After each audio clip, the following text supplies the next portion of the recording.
terlebihnya satu adalah kampanye, kemudian juga kedua setelah dari kampanye begitu masa tenang, akan tetapi setelah dari pilkada maupun pada saat pilkada ini, pada saat hari pencoblosan, memang perbedaannya dari total engagement ini sangat berarti begitu ya, sangat signifikan perbedaannya. Sangat signifikan sebetulnya. Kalau kita hanya berbicara expose ya, expose di sini berarti berapa banyak netizen mengunggah cuitan atau mengunggah postingan di media sosial itu cenderung tinggi.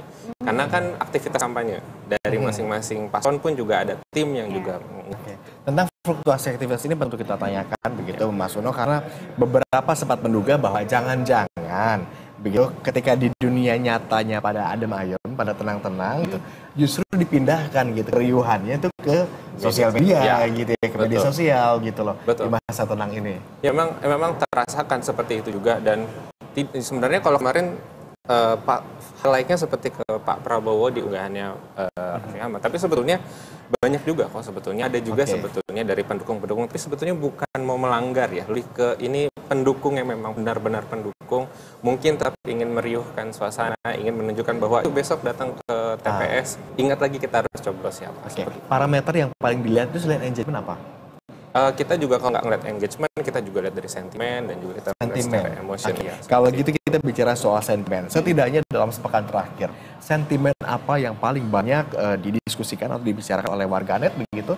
Kalau kita berbicara sentimen, sebetulnya kita melihatnya sentimen ini secara engagement ya, total reaksi netizen, dan kita ukur sentimennya itu sebenarnya 90%-nya positif. Selama satu pekan ini ya sebetulnya. Kenapa positif? Karena memang selama satu pekan ini tuh yang diupayakan oleh masyarakat juga adalah supaya pelaksanaan pilkada saat ini tuh bisa berjalan dengan tenang, bisa berjalan dengan baik, seperti itu.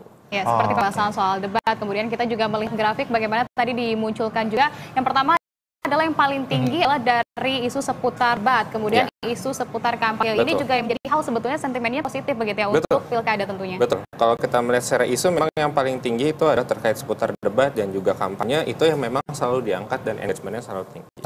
Tapi tidak kalah menarik juga sebetulnya ada juga kita sebutnya sebagai pilkada core. Pilkada core ini sebetulnya diangkat sama netizen yang tidak mau menilainya ini secara substansi politik, tapi cuma pengen lihat yang lucunya aja deh. Justru itu gimmick-gimmick yang menjadi sorotan begitu. Betul, dan itu jadinya sama netizen dipotong-potong, unggahan-unggahannya lalu dikumpulkan jadi satu, terus seleksi namanya core. Itu tuh sampai mencapai 393.586 engagement. Dari postingannya itu sebenarnya cuma ada 2.000. 2.000 postingan tapi bisa meraih perhatian netizen sampai 500.000. Berbeda dengan kalau kita mengukur aktivitas kampanye itu ada 131.000 postingan, dapat sekitar 3 juta engagement. Nah, itu kan sebenarnya jaraknya cukup jauh. Apakah artinya ini bisa menjadi strategi bagaimana kemudian kita mensosialisasikan begitu ya, terutama sentimennya positif begitu terkait dengan pilkada, sehingga core ini akan lebih masuk begitu dengan masyarakat urban saat ini sepertinya? Ya, memang kalau core ini, kalau saya rasa dari gerakan sosial media selama ini, core ini seperti lebih natural dari netizen sebetulnya. Tapi memang akhirnya diangkat juga oleh mungkin dari tim untuk supaya menggalangkan agar kampanyenya, TPS-nya, pelaksanaan di TPS dan sebagainya positif. Karena hari ini pun juga kita mencatat sudah ada TPS Core. TPS Core itu meskipun masih sedikit, ada 80 expose, ada 80 postingan, tapi itu sudah mendapatkan 508 engagement. Artinya postingannya dikit, tapi netizen tuh sudah nungguin nih. TPS Core-nya ada apa aja nih gitu. Kalau di X mungkin ada yang retweetnya, ada yang nge-quote gitu kan. Postingannya cuma 80 tapi kemudian ditindaklanjuti gitu oleh pengguna akun media sosial lain. Kembali di-share. Nowadays memang kita tahu bahwa sosial media is not all about text ya, tapi juga konten-konten seperti video gitu, foto yang ini juga mungkin bisa jadi bahasan. Kalau kita bicara platform sosial medianya begitu ya, sosial media mana di tanah air di Indonesia yang aktif gitu bicara soal politik, akan bicara soal pilkada ini? Kalau kita berbicara sebetulnya kita bisa melihatnya dari dua perspektif. Kalau kita mau melihat ukurannya banyak di platform mana sih netizen itu banyak sekali mengunggah narasi dia sendiri, menulis atau misalnya menyampaikan dukungannya atau ya mengomentari semua. Itu ada di X atau di Twitter itu sekitar 74%, lalu kemudian TikTok 11%. Tapi meskipun di X itu banyak sekali unggahannya, yang akhirnya ditanggapi, yang membuat netizen itu akhirnya lebih senang nunggu ini unggahannya di mana dan kemudian direaksikan tuh ada di TikTok sekitar 53% dan di Instagram 36%. Nah, justru sebetulnya TikTok inilah sebetulnya kalau yang di Pilpres kemarin jadi game changer kalau menurut kami. Karena Kalau berdasarkan data Pilpres, kesannya Pak Prabowo waktu itu tuh tidak terlalu tinggi hanya secara ekspos, tapi di TikToknya tinggi sekali. Seperti itu. Maka kita ada asumsi mungkin memang sampai saat ini TikTok yang menjadi kunci dalam kampanye. Ini mungkin bukan asumsi, tapi berdasarkan data. Ya, gitu ya. karena kan belum kelihatan. Harusnya kita hanya belum terkuantitatif aja, gitu ya. Kita bisa lihat nanti setelah hasil Pilpres saat ini. Artinya lebih riuh di mana, di platform apa, gitu. Itulah yang nanti kemudian berpotensi untuk menjadi begitu ya. Kalau kita melihat dari struktur demografi begitu ya, bagaimana karakter dari pengguna sosial media dari X dan juga TikTok.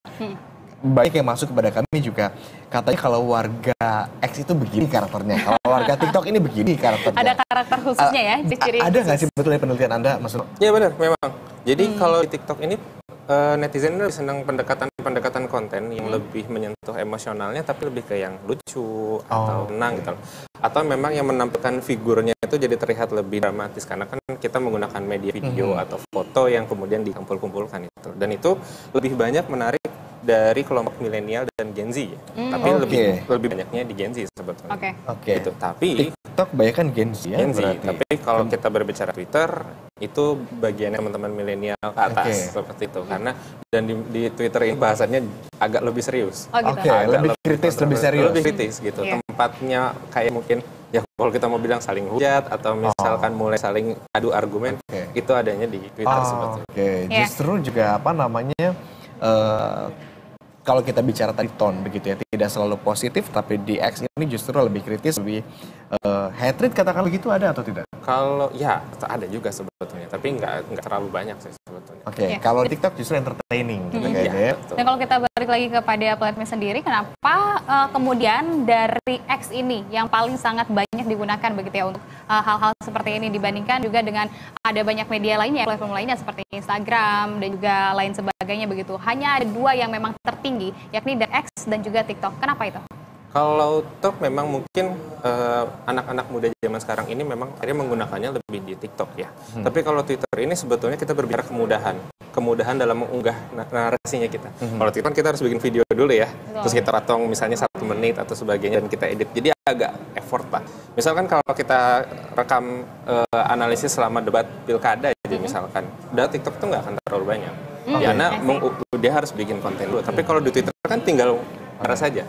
Jadi artinya sebaran informasi di platform media teks begitu ya, X atau mungkin juga Twitter itu jauh lebih cepat ketimbang sebaran informasi di platform media konten video seperti TikTok gitu ya. Karena untuk video lebih memproses dulu kali ya, dulu segala macam dulu ya. Begitu juga sama di Instagram kan juga harus mengunggah dulu grafisnya. Nah memang kenapa di Twitter? Karena Twitter pun juga atau X-nya adalah platform memang sudah dari tahun 2017. Dan 2018 itu dipakai untuk konteks politik. Gitu. Jadi memang dari dulu kan kita berdebat isu politik dari zaman Pak Jokowi Prabowo 2019, Pilkada 2018, Pilkada 2020, ramainya itu di Twitter sama X. Di Twitter X ya. Walaupun sebaran informasi jauh lebih cepat, lebih masif di X. Kemudian juga tadi Anda menyebutkan engagement-nya juga tinggi begitu di X. Tapi kenapa impact-nya di dunia nyata justru lebih banyak dirasakan bersesuaian dengan TikTok? Contoh tadi TikToknya lebih rame, kalau TikTok lebih rame dukung si paslon A misalkan. Ternyata betul yang menang adalah paslon A gitu. Ya karena memang kalau kita menilai dari sisi konten, karena kan TikTok ini tidak cuma teks ya, tapi memang videografis dan itu secara penelitian memang lebih lama orang itu menghabiskan waktu di handphone karena kalau tidak melihat YouTube Reel, YouTube Short, Instagram Reel atau TikTok. Sekarang sebelum ada TikTok kan 2 platform itu yang dipakai gitu. Nah, itu memang akhirnya menarik perhatian netizen dan itu membuat pesan yang ada dalam konten itu menjadi lebih cepat diterima. Campaign powernya jadi lebih terasa. Campaign powernya jadi lebih terasa dan memang dirasa itu yang menjadi membuat citra para paslon ini jadi lebih positif sebetulnya gitu. Dan itu lebih powerful message-nya kepada teman-teman kita di media sosial. Platform tersebut tentunya punya fungsi begitu ya untuk melakukan kontrol sosial. Tidak hanya di dunia maya tapi juga di dunia nyata begitu ya, bagaimana perspektif orang kemudian bisa bergeser, bisa yang tadinya tidak mendukung kemudian mendukung ataupun sebaliknya begitu ya, dengan sebaran konten tersebut. Seberapa masifkah efek dari sosial media khususnya platform-platform tadi? Masif sebetulnya karena kan Kalau kita berbicara kampanye itu kan harus dilakukannya juga kan door to door atau misalkan dengan acara-acara masyarakat gitu. Tapi dengan menggunakan platform, apapun yang diunggah saat itu juga bisa langsung dirasakan. Dan sebetulnya ini yang memang akhirnya menggerakkan reaksi netizen tidak saja harian, tapi juga pada saat debat misalkan. Yuk kita nonton debat, itu ngelihatnya juga ajakan-ajakannya ada di TikTok, atau di kayak gitu. Hari ini pun juga, yuk kita nonton, yuk kita mencoblos di TPS dan sebagainya. Ajakannya tuh di Twitter. Salah satu tagline-nya itu adalah dengan Pilkada Deals. Pilkada Deals? Ya, di situ isinya promo. Ada promo-promo 80%, 90% gitu. Bagi yang teman-teman sudah nyoblos nanti tandanya ini naik. Oke, yang terbaru hari ini kalau begitu, hashtag apa yang paling populer nih? Kalau dari data kita sebetulnya masih merangkum, kita yang tadi kali itu ada dari Pilkada Deals itu sendiri dan ayo nyoblos ke TPS-nya sebetulnya lebih di sana. Artinya ini menjadi sebuah perubahan perilaku juga ya bagi netizen, di mana kalau kita lihat di salah satu platform juga di Instagram seperti memunculkan kemudian stiker yang ada box begitu untuk memasukkan di kotak suara, dan itu kemudian menjadi exposure juga dan engagement juga bagi teman-teman yang lain tentunya ini untuk kemudian menggunakan juga hak suaranya. Ini menjadi sebuah perubahan perilaku dari netizen juga. Ya betul, dan saya rasa ini hal yang cukup baru sih sebetulnya. Memang iklan atau misalkan dorongan untuk netizen ayo nyoblos karena ada promo dan sebagainya itu sudah terjadi juga sebetulnya di Pilpres dan di pilkada sebelumnya. Tapi saat ini kayaknya lebih ditunggu karena netizen sudah tahu nih, kayaknya lihat netizen medsos aja nih, ada nih beneran nih kesana. Jadi kita sudah kebagian nih. Belum lagi Tica, apa namanya ada sih yang viral juga tuh, foto-foto jari yang sudah kecetinta gitu betul. ya. Ini lagi menunggu. Itu setiap pilkada atau setiap pemilu selalu ada ya kayak gitu. Trennya hanya saja mungkin berganti. Nanti jadi apa ya itu? Nah, itu kita lihat kita aja. Lihat. Oke. Kalau kita bicara komparasi dari tahun ke tahun begitu, mungkin tidak tahun ke tahun, dari periode ke periode begitu. Yang kali ini pilkada ini jauh lebih ramai kah begitu? Ya, aktivitas sosial medianya? Kalau secara jumlah data memang cenderung lebih ramai dibandingkan yang sebelumnya, karena kali ini kan jumlah daerah yang mengikuti pilkadanya juga lebih banyak. Gitu. Jadi memang secara agregasi data kita melihat angkanya lebih tinggi dibandingkan tahun sebelumnya gitu kan, yang terpisah 2018 sama 2020. Walaupun lebih katakanlah pluralisme, karena kalau kita tahu ketika gelaran Pilpres begitu ya, hanya ada dua begitu yang diperbincangkan. Betul. Kalau sekarang mungkin ada banyak sekali gitu ya. Kita tahu sekarang Pilkada serentak ini kan dilakukan bersamaan untuk pertama kali ya di 37 provinsi, 415 kabupaten dan juga 93 kota dengan calon-calon atau kandidat-kandidat calon wali kota atau wakil wali kota, gubernur, wakil gubernur dan juga bupati, wakil bupatinya juga beda-beda begitu ya. Agak sulit nggak untuk mendisik data-data itu? Tentu kalau secara sistem itu cukup mudah karena kan kita sudah mengatur semuanya supaya data itu selalu masuk, dan memang dari hasil rekap kita kelihatan pada akhirnya secara 5 besar saja yang paling tinggi mendapatkan reaksi dan atensi itu ada di Jakarta, Jawa Tengah, Maluku Utara, Jawa Barat, dan Jawa Timur. Oke, nah ini kan kalau khusus pada wilayah-wilayah tertentu begitu ya, seperti Jakarta, karena kita tahu memang infrastruktur Jakarta sangat mudah sekali begitu untuk mengakses segala macam hal dari media sosial tentunya. Tapi bagaimana dengan wilayah-wilayah yang terpencil? Apakah ini juga cukup berpengaruh bagi para kandidat yang ada di sana? Cukup juga berpengaruh. Memang itu pun juga tidak hanya pesannya itu sampai di daerah-daerah saja, tapi bahkan apa yang terjadi, keunikan-keunikan tadi yang ada di daerah itu pun juga sampai juga keluar. Di masyarakat keluar. Contohnya misalkan kayak yang tadi fenomena Pilkada Kor tadi kan, debat yang ada di daerah lain itu masuk ke kita juga. Misalnya contoh ada Pak Sirajudin waktu itu wakil Bupati Dopu itu kan terekam joget-joget. Nah itu sampai viral juga, tapi cuma dari itu saja, tapi menyebar kemana-mana, dan itu kan akhirnya memberikan nilai positif tersendiri terhadap slotnya juga. Tapi mostly tone-nya selalu positif begitu ya. Bagaimana dengan yang kemarin begitu ada calon gubernur yang terlibat isu katakan korupsi. Begitu. Itu sempat jadi trending juga atau enggak? Ya, kalau misalnya kita berbicara isu itu tetap ada, dan memang kan tadi kalau secara 1 minggu ini memang kesannya positif, tapi kalau kita balik selama 25 September sampai 23 November kita riset, memang secara engagement ada 17%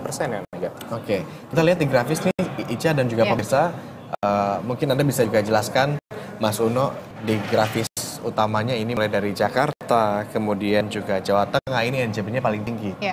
Bisa dijelaskan secara grafis yang kita lihat ini di layar? Ya, kalau secara data kita melihat ketika netizen kemudian memberikan reaksi nih, mana sih daerah yang kemudian paling mendapatkan atensi dari netizen, itu memang ada di Jakarta hingga mencapai 4 juta engagement, lalu kemudian disusul Jawa Tengah tapi sudah di angka 1,5 juta, Maluku Utara, Jawa Barat, dan Jawa Timur. Nah, pertanyaannya mungkin kenapa Jakarta? Kenapa Jakarta di sini? Memang karena Jakarta ini menjadi pusat mercusuar politik yang paling terasa tapi berpengaruh ke seluruh daerah. Karena juga ya. selama kita melakukan analisis, misalkan kita melakukan analisis di Jawa Timur, ada saja bahasan-bahasan mengangkat kembali paslon dari Jakarta. Misalnya Pak Pramono-nya yang diangkat atau Ridwan Kamilnya diangkat, misalkan begitu. Atau ketika berbicara Jawa Tengah itu juga sama. Nah, mungkin sama ya pertarungannya antara koalisi partainya hampir mirip. Jadi ketika ngomong Pak Lutfi, Pak RK diangkat. Ketika berbicara Pak Andika, Pak Pramono diangkat. Itu pasti selalu diangkat ke arah Jakarta. Makanya selalu Jakarta menjadi engagement yang paling tinggi. Ya, kalau itu berdasarkan dari wilayah-wilayah dengan engagement tertinggi. Akan tetapi kita melihat juga dari wilayah-wilayah yang paling terendah, yang ini kita lihat ada dari Papua, betul ya. Bagaimana dengan penjelasan untuk wilayah yang terendah ini?